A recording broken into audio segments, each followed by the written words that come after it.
Hai. Selamat datang kembali di channel Min Donghua. Kali ini kita akan melanjutkan cerita Donghua, Battle Troop di Heaven. Nggak pakai lama lagi, langsung aja kita ke ceritanya. Check it out.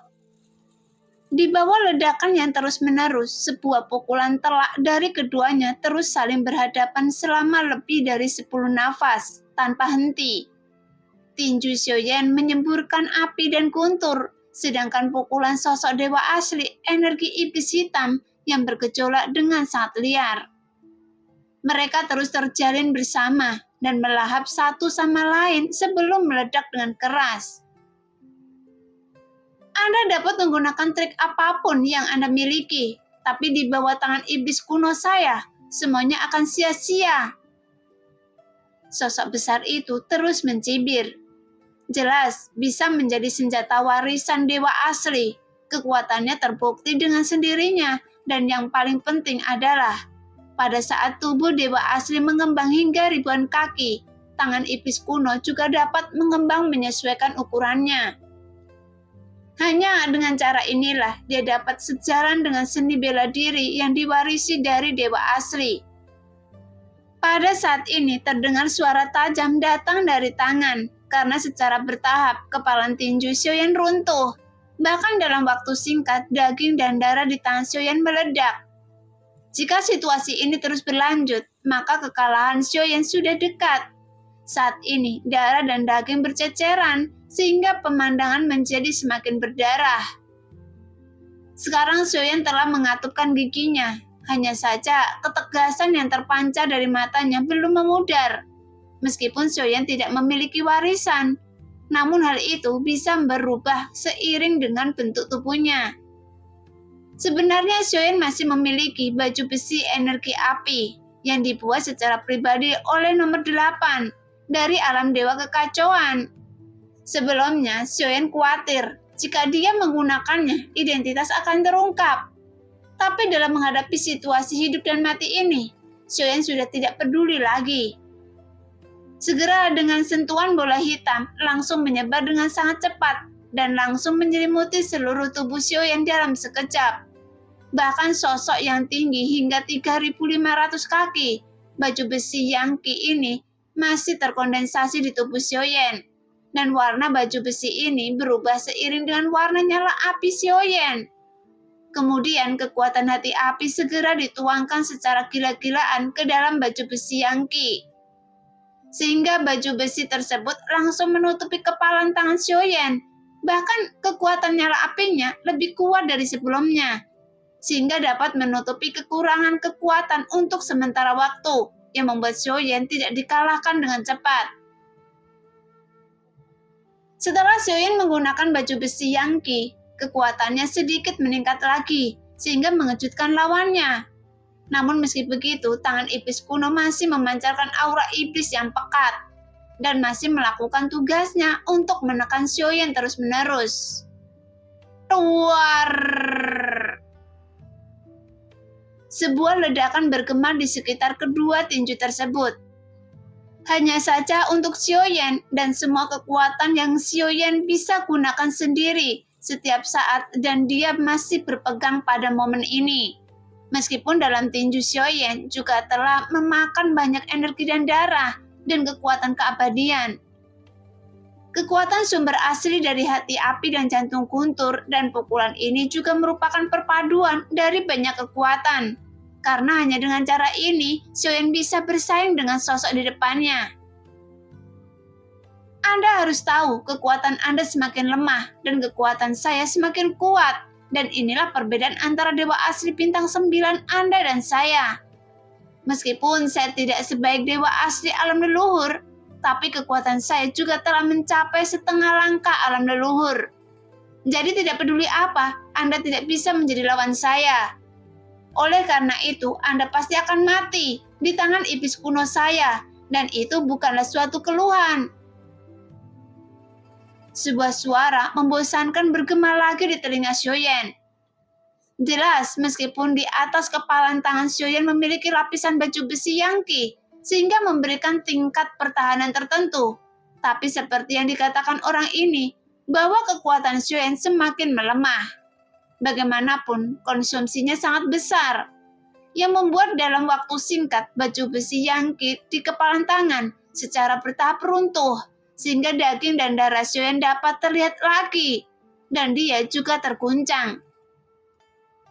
Bahkan saat daging dan darah yang baru saja sedikit pulihkan, tiba-tiba meledak lagi, sehingga daging dan darah yang hancur itu seperti daging cincang.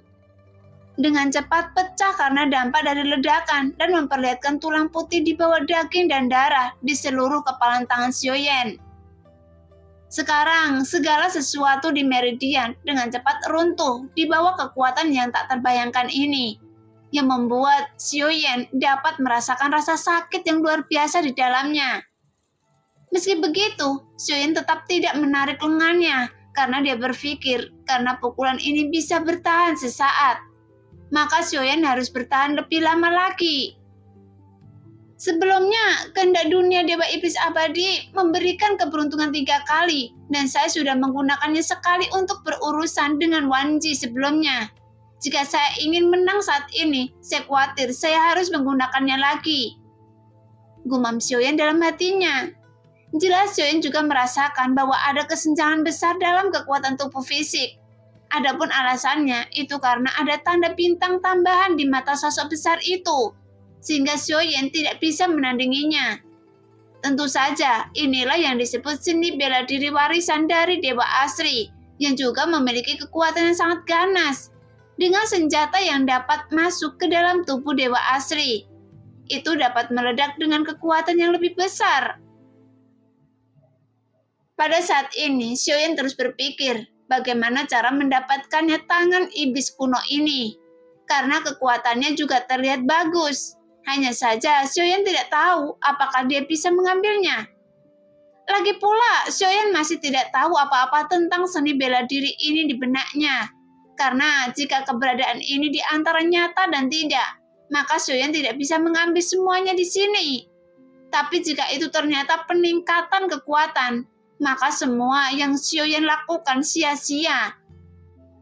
Namun tidak peduli apakah itu nyata atau tidak, setidaknya Xiuyan harus melewati situasi ini dulu.